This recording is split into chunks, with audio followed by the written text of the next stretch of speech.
하나님의 말씀을 봉독하겠습니다. 구약성경 예레미야서 32장 16절부터 25절까지 봉독하겠습니다. 구약성경 1104쪽에 있습니다. 예레미야 32장 16절부터 25절까지입니다. 찾으셨으면 봉독하겠습니다. 내가 매매 정서를 네리야의 아들 바룩에게 넘겨준 뒤에 여호와께 기도하여 이르되 슬프도소이다. 주 여호와여, 주께서 큰 능력과 표심팔로 천지를 지으셨사오니 주에게는 할 수 없는 일이 없으시니이다.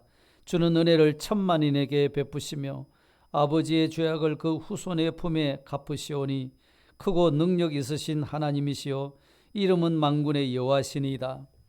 주는 책략에 크시며 하시는 일에 능하시며 인류의 모든 길을 주목하시며 그의 길과 그의 행위의 열매대로 보응하신 나이다.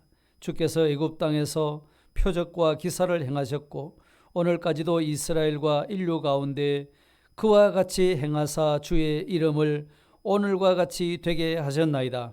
주께서 표적과 기사와 강한 손과 표심팔과 큰 두려움으로 주의 백성 이스라엘을 애굽 땅에서 인도하여 내시고 그들에게 주시기로 그 조상들에게 맹세하신 바 젖과 꿀이 흐르는 땅을 그들에게 주셨으므로 그들이 들어가서 이를 차지하였거늘 주의 목소리를 순종하지 아니하며 주의 율법에서 행하지 아니하며 무릇 주께서 행하라 명령하신 일을 행하지 아니하였으므로 주께서 이 모든 재앙을 그들에게 내리셨나이다.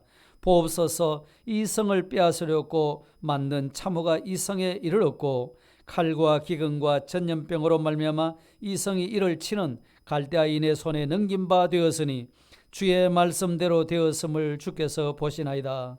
주 여호와여, 주께서 내게 은으로 밭을 사며 증인을 세우라 하셨으나 이 성은 갈대아인의 손에 넘기신 바 되었나이다. 아멘. 오후 설교는 좀 간단하게 할 것입니다.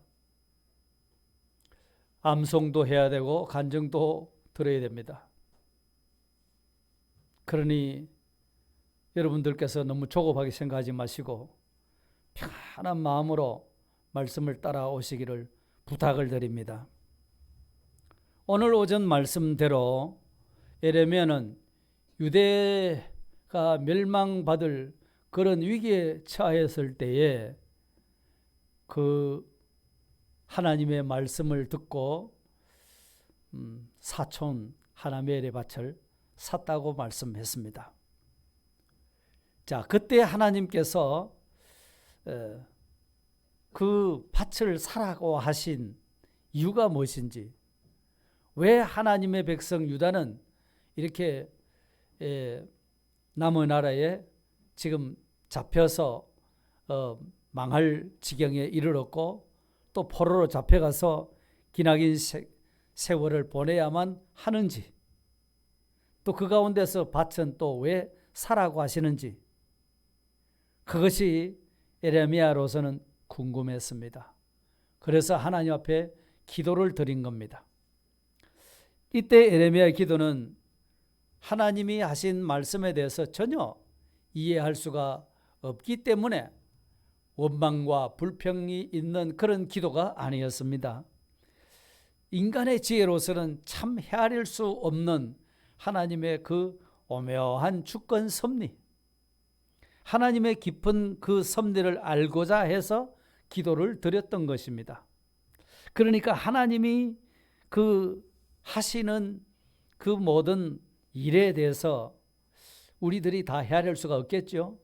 우리보다 생각이 높으신 분이고 우리보다 길이 높은 길을 가지고 계시는 분이시기 때문에 우리로서는 다 측량할 수가 없습니다.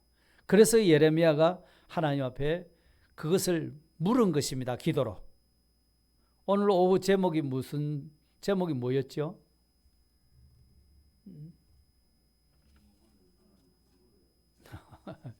궁금하면 하나님께 물어야죠. 물어봐야 되죠. 하나님이 우리가 이해할 수 없는 그런 높은 차원의 생각을 가지고 섭리하고 계시니까 그것을 알기 위해서 물은 것이다 이 말입니다.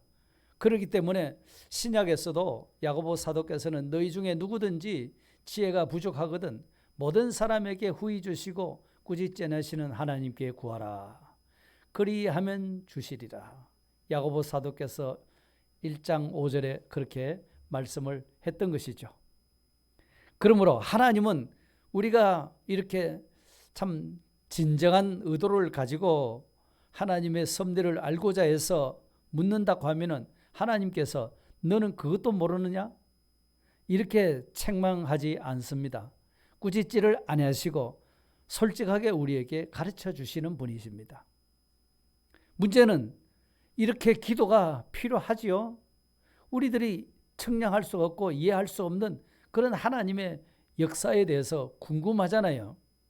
그런데 사람들이 기도를 안 한다는 겁니다. 그러니까 나만 답답한 것이죠. 하나님이 내가 그것을 이해를 못한다고 해서 하나님이 그만 하시는 일을 중단하고 그러시지는 않거든요. 하나님은 계속 계획하신 대로 일을 진행시키시는 겁니다. 나는 왜 하나님이 저렇게 일하시는지를 모르고 또 우리가 답답해하기도 하고 때로는 실망절망하기도 하는 거잖아요. 그러면 누가 손해가 되겠습니까? 내가 손해가 되는 거죠. 그래서 오늘 본문으로 다시 돌아가서 에레미야가 그 기도를 하면서 하나님은 왜 우리를 바벨론으로 포로를 시키면서 또 밭은 왜 살았고 하는 것인지 여기에 대해서 깊은 의미를 알기 위해 기도했는데 그 기도할 때에 하나님에 대해서 먼저 에레미야가 하는 기도를 보면은 하나님에 대해서 먼저 우리가 알아야 될 것이 있다 하는 것을 가르쳐 주고 있습니다. 우리가 기도할 때 하나님이 어떤 분이신가를 알고 기도해야 되겠죠. 무조건 덮어놓고 하나님 이것저것 달라고만 해서는 아니 될 거다 그 말이죠. 그러니까 하나님이 어떤 분이신지를 바로 알아야 우리가 기도할 수 있고 또 기도해도 또 소망을 가질 수 있죠. 기도해도 하나님이 들어주실지 안 들어주실지 만일 이렇게 생각한다면 기도하는 사람이 힘이 안 나지 않겠습니까? 그래서 먼저 에레미야가 하는 기도를 보면은 하나님이 어떤 분이신가를 알고 기도하더라 이거예요. 자, 그러면 하나님은 어떤 분이신가? 그 하나님은 내가 원하시는 것을 다 들어주실 수 있고 가르쳐 주실 수 있는 그런 하나님으로 에레미야는 믿고 기도한 겁니다. 첫 번째 보십시오. 18절이고 17절이죠. 17절 보십시오. 중간에 주께서 큰 능력과 표심팔로 천지를 지으셨사오니 주에게는 할 수 없는 일이 있습니까 없습니까? 성경에 뭐라고 하셨습니까? 할 수 없는 일이 있습니까 없습니까? 없으시다고 했습니다. 자, 하나님은 아무것도 없는 가운데서 천지를 만드신 분입니다. 그런 분이 무엇을 못하시겠습니까? 할 수 없는 일이 없다고 하셨지 않습니까? 자, 이 정도 되면은 하나님을 의탁할 만하지 않겠습니까? 하나님은 창조주십니다. 두 번째, 하나님은 신실하신 분입니다. 하나님은 천만인에게 은혜를 베푸신다고 그와 같이 말씀을 하셨어요. 천만인에게 18절에 그랬습니다. 그러니까 출애굽기 20장 6절 10계명에서 두 번째 계명을 말씀하실 때 나를 사랑하고 내 계명을 지키는 자에게는 천대까지 은혜를 베푸시느니라 이렇게 말씀하셨어요. 천대까지 자자손손 대대로 수많은 사람들에게 은혜를 베푸시겠다고 약속하셨습니다. 그렇지만 아버지의 죄악을 그 후손의 품에 갚으신다 하는 이 말은 아버지의 죄악을 그 후손 그 자녀들에게 그 죄값을 자녀들에게 갚는다 그런 의미는 아닙니다. 모든 사람은 자기의 죄값으로 벌을 받는 것입니다. 그런데 여기서 하시는 말씀은 아버지가 범죄함으로 말미암아 아들도 아버지를 따라서 아버지의 영향을 받아서 죄를 범하였기 때문에 그에 대해서는 벌을 준다 이런 의미인 겁니다. 그러니까 하나님이 한번 말씀하신 것은 신실하게 지키시는 그런 하나님이시라는 겁니다. 요 믿음이 있어야 하나님 앞에 일비일비하지 않고 하나님을 의지하고 하나님께 기도할 수 있는 겁니다. 첫째는 창조주 하나님, 두 번째는 신실하신 하나님, 세 번째는요, 심판하시는 하나님입니다. 19절에 그랬습니다. 하나님은 무조건 사랑만 주시는 분이 아닙니다. 잘못을 반드시 책망하시는 분이십니다. 용서와 공의의 그 질책은 별개의 문제입니다. 그러니까 하나님에게 대한 관념이 나를 거룩하게 하는 중요한 그 요인 중에 하나입니다. 하나님은 심판주가 되신다. 무조건 용서하시고 무조건 사랑하시는 분이시면서도 심판하시는 분이다. 이걸 알아야 되는 겁니다. 네 번째는 그 하나님은 우리를 구원해 주시는 분이다. 20절, 21절 사이에 구원하시는 분이다 라고 말씀하십니다. 이 구원이야말로 우리 노력으로 되는 것이 아니라 전적 하나님의 의지대로 하시는 겁니다. 만일 하나님이 나를 구원해 주셨다 하는 이 사실을 깨닫고 고백하는 그 사람은 하나님 앞에 늘 겸손한 사람으로 설 수 있는 겁니다. 그리고 다섯 번째는 하나님은 우리를 인도해 주시는 분이다. 22절에 보십시오. 그들에게 주시기로 그 조상들에게 맹세하신 바 젖과 꿀이 흐르는 땅을 그들에게 주셨으므로 하나님이 구원하셔서 살만한 곳으로 젖과 꿀이 흐르는 곳으로 인도하시건 하신다고 말씀하셨습니다. 그렇습니다. 하나님은 어떤 분이셨습니까? 에레미야가 기도한 것을 보니까 하나님은 창조주십니다. 에레미야가 기도한 것을 보니까 하나님은 신실하신 분이십니다. 하나님은 심판주이십니다. 하나님은 우리를 구원해 주시는 분입니다. 우리를 가장 복지로 인도해 주시는 분이십니다. 그러면 이 하나님에게 무슨 문제가 있겠습니까? 하나님에게 이런 하나님이시면 하나님에 대해서 어떤 잘못이 있으시겠습니까? 하나님이 하시는 일에 대해서 하나님이 틀렸다 이럴 수 있을까요? 자, 문제는 어디에 있겠습니까? 하나님이 이런 분이신 줄 내가 확실히 믿고 기도하는 사람이라면 문제는 어디서 찾아야 될까요? 우리 자신에게서 찾아야 되는 겁니다. 어디서 찾는다고요? 우리 자신에게서. 문제는 내한테 있는 거라 이 말이죠. 우리 사람에게 있는 겁니다. 23절을 한번 보십시다. 23절 그들이 들어가서 이를 차지하였거늘 주의 목소리를 순종하지 아니하며 주의 율법에서 행하지 아니하며 무릇 주께서 행하라 명령하신 일을 행하지 아니하였으므로 주께서 이 모든 재앙을 그들에게 내리셨나이다. 이랬습니다. 참 하나님의 은혜는 넘치고도 넘치는데 앞에 5가지 하나님에 대해서 우리가 생각했잖아요. 자, 그만하면 하나님이 충분하신 분이잖아요. 또 우리를 천만인에게까지 은혜를 베푸시겠다고 이렇게 말씀하셨는데 그러면 은혜를 우리가 차지하기 위해서는 우리가 하나님께 순종해야 되는데 순종하지 않는다는 겁니다. 그 은혜에 대해서 감사는 못하고 도리어 어긋난 길로 자꾸 가는 겁니다. 돌아오라 해도 안 듣습니다. 이런 자들에게 재앙을 내릴 수밖에 없다는 겁니다. 그래서 이렇게 우리가 하나님을 순종해야 될 사람이 하나님을 순종하지 않고 마음을 완악하게 하고 있기 때문에 하나님이 그거를 깨닫도록 하시려고 이렇게 남의 나라에 포로로 잡혀가고 어려운 일을 겪는다는 것을 깨닫게 한 겁니다. 그래서 그가 하나님 앞에 부르짖죠. 24절과 25절에 보면 내용은 이렇습니다. 하나님이여 이 성을 점령하려고 쌓은 토성이 있지 않습니까? 참호가 이렇게 막 올라갑니다. 그러니까 이 성은 기근과 전염병으로 창궐하고 있는데 바벨론 군대가 와서 이렇게 공격하고 있다는 겁니다. 그러니 우리는 원수의 손에서 떨어진다는 겁니다. 보시다시피 주께서 일찍이 말씀하신 대로 그대로 예언하신 대로 되어 가는데 이 성이 바벨론 군대의 손에 떨어져 가는 이 상황을 보시고 주님은 어떻게 가만히 계시겠습니까? 이거예요. 하나님이 또 증인을 세우고 밭을 사라고 이렇게 하셨으니 도대체 이게 어찌 된 일입니까? 솔직하게 하나님이 하시는 일이 궁금했죠. 이해할 수가 없지 않습니까? 그래서 하나님 앞에 물으신 거예요. 그랬을 때 하나님은 성내지 않고 그 하나님의 진리를 알려주시는 분입니다. 그래서 에레미야가 하나님에 대해서 앞에 5가지로 하나님을 높이면서 찬양하며 기도를 시작했잖아요. 그런데 문제는 백성들에게 문제가 있어서 이렇게 지금 적군이 와서 토성을 쌓고 삼키려고 손을 뻗치고 있는데 아까 17절에 슬프도소이다. 슬프도소이다.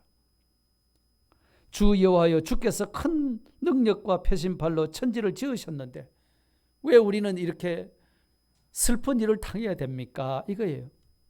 그러니까 하나님께서 에레미야에게 27절에 내려가서 보면 나는 여호와여 모든 육체의 하나님이라 내게 할 수 없는 일이 있겠느냐? 또 이렇게 하십니다.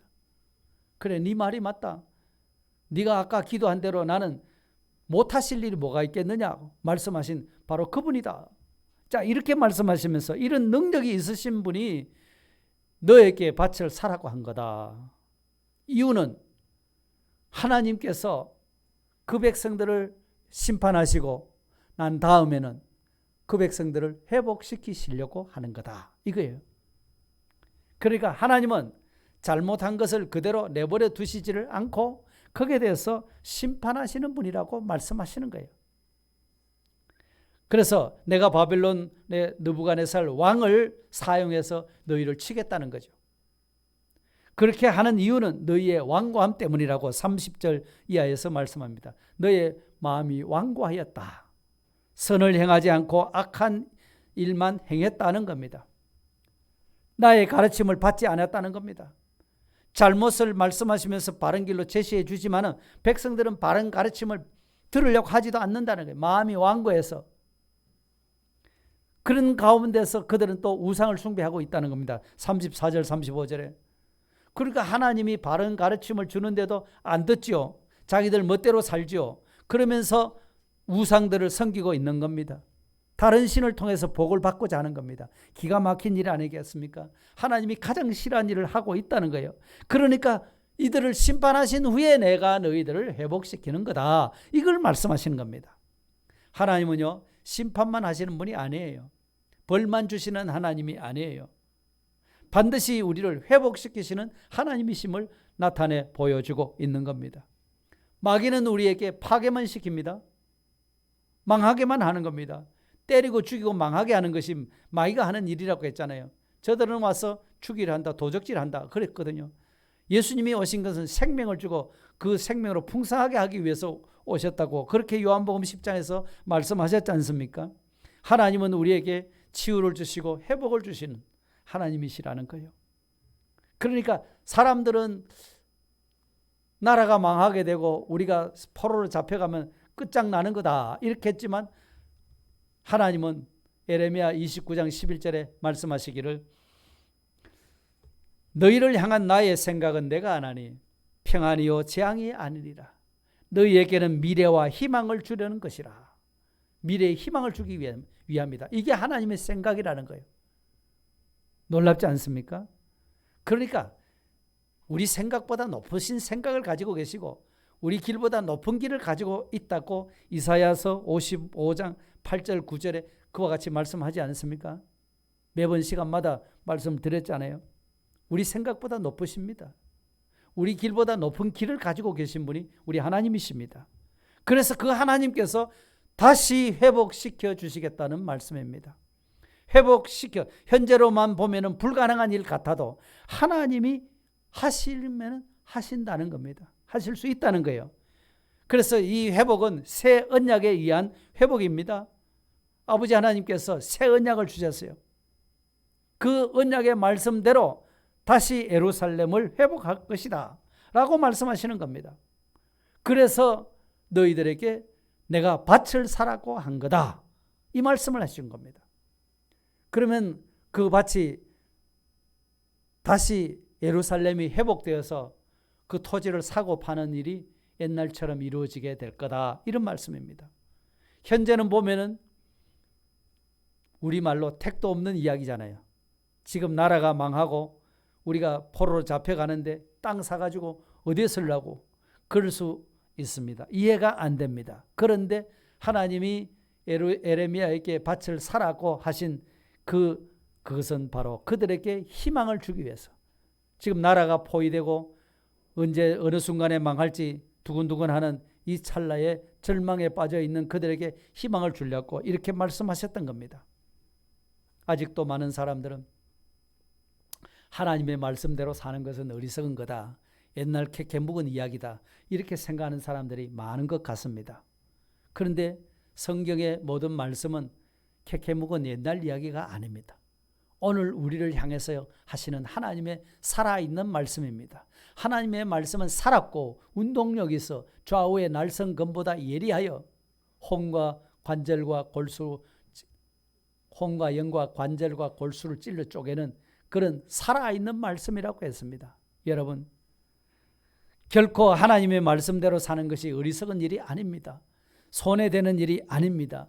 반드시 말씀대로 하나님이 우리를 구원해 주실 겁니다. 여기다가 우리는 희망을 걸어야 되는 겁니다.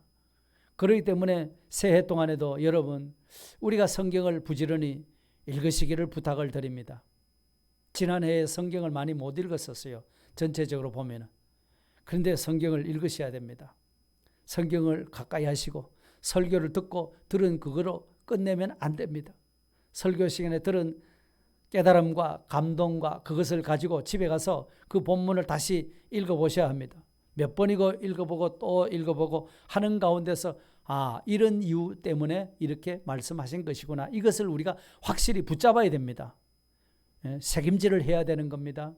책임질을 해서 내가 분명한 진리를 깨달을 때 그 깨달은 진리가 나로 하여금 능동적인 신앙생활을 하게 만드는 겁니다. 그게 없으면 항상 수동적인 신앙생활을 합니다. 수동적인 신앙생활이라고 하면 오늘 예배구나, 가야 되겠구나, 이겁니다. 그 예배 나오면 갔다 왔으니까 됐다, 할 일을 다 했다, 이런 거죠. 이게 수동적인 신앙생활입니다. 여기는 주님의 역사를 맛볼 수가 없는 거예요. 오늘 수요일 예배지, 수요일 예배 갔다 와야지. 오늘 금요일 예배지, 금요일 보니까 요새는 사람들이 안 모이던데 뭐 갈 거 있나? 이러다가 아니지, 가봐야지 하고 와서 하나님 말씀 듣고 아멘 하고 가면 그것으로 다 한 걸로 생각합니다. 아닙니다. 이게 수동적인 신앙생활입니다. 내가 진리를 붙들어야 됩니다. 예배 시간에 와서 듣는 것도 중요하죠. 잘 들어야 됩니다. 듣고는 과연 그 말씀이 그러한가 하여 성경을 상고하는 베레아 교회 성도들 같은 이런 정신을 가져야 됩니다. 그래야 우리 속에 새로운 깨달음이 옵니다. 하나님이 나한테 주시는 영감 역사가 일어나게 되는 겁니다. 진리를 붙잡을 수가 있게 되는 겁니다. 그래야 힘이 나는 겁니다. 그래야 막 의지가 생기는 것이고 결심이 생기는 겁니다. 그거는 내 노력이 들어가야 되는 겁니다. 예배 시간에 가만히 앉아서 들은 것으로 만족하면 그거 더 이상 발전이 안 되는 거예요. 그래서 내가 성경을 읽어야 되는 거고 오늘 설교 말씀을 다시 되새김질을 하는 것이고요. 그래서 설교를 요약해서 월요일 아침에 다 보내드리잖아요. 안 읽어보시잖아요. 사람들이. 대개는 맨날 보내는 거 뭐 이렇게 생각하고 안 읽어보시잖아요. 그걸 읽어보셔야 되는 거예요. 그거를 읽고 몇 번이고 읽어보고 하나님이 이 말씀을 통해서 우리한테 깨닫게 해주는 게 뭔가 이거를 우리가 붙잡아야 됩니다. 그래야 신앙생활할 맛이 나고 힘이 나는 겁니다. 목사가 설교한다고 해서 그걸로 다 된 게 아니잖아요. 능동적인 신앙생활이 필요한 겁니다. 정말 그렇습니다. 그래야 우리가 이런 오늘날 같은 이런 힘든 시기에 우리가 소망을 가질 수가 있게 되는 것이죠. 희망을 걸 수 있는 겁니다. 야, 진짜 하나님의 말씀이면 되겠구나. 이게 붙잡히지 않습니까? 이래야 뭔가 능동적인 신앙생활이 이루어지는 겁니다. 네가 하라. 자꾸 목사가 강조를 하고 닥닥을 부리니까 나오는 거 그게 아니잖아요. 내 속에 은혜가 충만해서 나도 그렇게 해야 되겠다는 그 감동으로 하는 것이잖아요. 2022년 새해는 꼭 이런 능동적인 신앙생활이 될 수 있기를 바랍니다. 내가 그것을 모르면 못 깨닫게 되면 하나님 옆에 예레미야처럼 또 엎드려 기도하는 겁니다. 하나님 이걸 알고 싶습니다. 하나님의 의도가 뭡니까? 하나님이 깨닫게 하시는 은혜가 뭡니까? 알려주십시오. 그러니까 하나님의 말씀 듣고 기도하고 하나님의 말씀과 기도로 거룩하여 지민이라. 그렇게 바울 사도께서 말씀하셨잖아요. 이게 없으면 신앙생활 맨날 재미없는 신앙생활 합니다. 다람쥐 쳇바퀴 도는 신앙생활, 무기력한 신앙생활. 오늘 또 가야 되나? 새벽기도 일주일에 했으면 됐지 뭐. 자, 이렇게 되는 것이 수동적인 신앙생활 됩니다. 우리는 거기서 벗어나야 됩니다. 능동적인 신앙생활이 되시기를 주의 이름으로 축복합니다.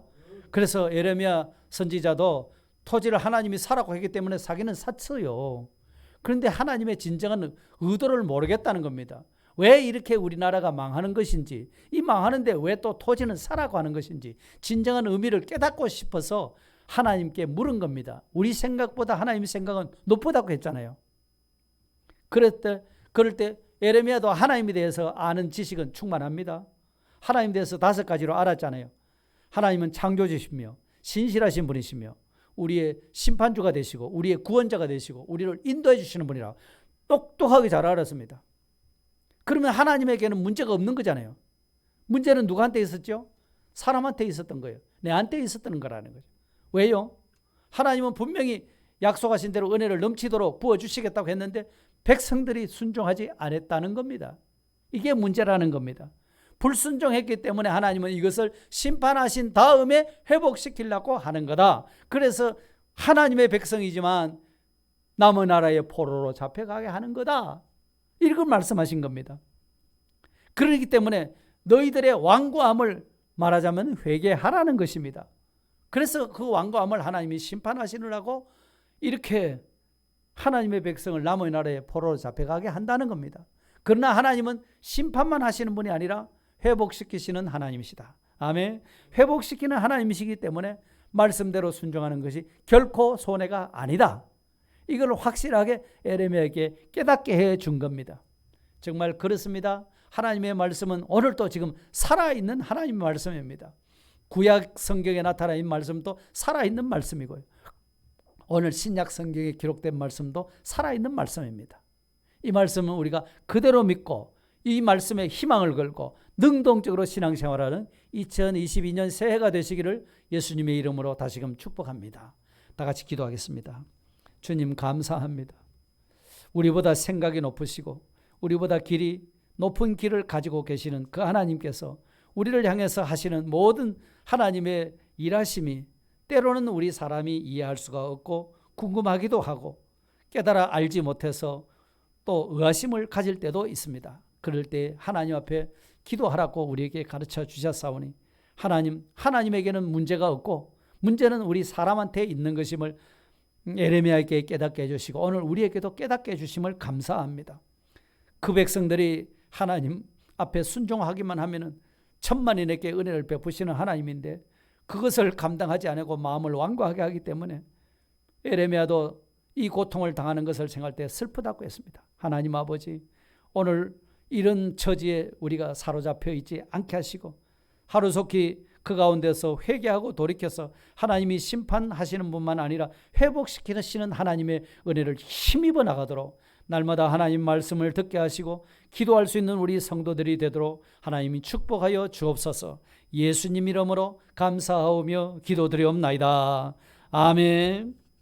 찬송가 54장 후에 축도로 예배를 마치고 이어서 암송 그리고 간증의 순서를 가지겠습니다.